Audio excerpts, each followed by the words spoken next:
when the oxygen level is insufficient for maintenance of bodily functions. Hypoxia is described as being acute or chronic. Acute hypoxia is a life-threatening situation and can usually be subdivided into 4 categories on the basis of its cause. Ischemic hypoxia is the result of a lack of blood flow to a particular part of the body. Perhaps the commonest example is the heart attack, when there is spasm of the vessels of the heart and the resulting lack of oxygen leads to disruption in myocardial function and can swiftly lead to death if not corrected.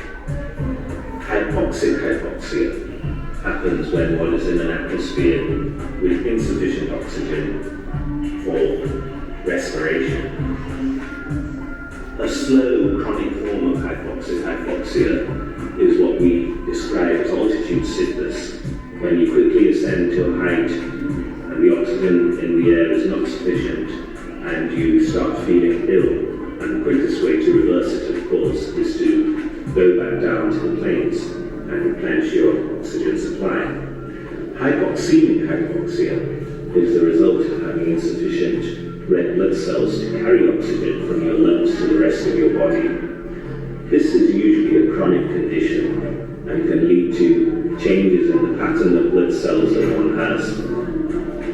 Finally, toxic hypoxia, of which the commonest example is carbon monoxide poisoning. The pulse oximeter, apart from measuring your pulse, also measures the saturation of oxygen in your blood, which normally should be between 95 to 100%. It's an interesting aside to the fact that because of the way in which a pulse oximeter functions, although it may show 100 in its percentage of oxygen saturation, you actually can never record 100% saturation in the capillary blood, because by its very nature it is continuously being metabolized.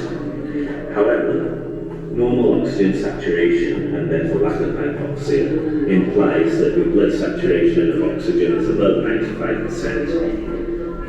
A lot of people with chronic lung disease actually have lower saturations, usually 90, 92, but can be as low as 89 or 88. However, a drop in oxygen saturation to below 80% is completely incompatible with life and existence. It requires a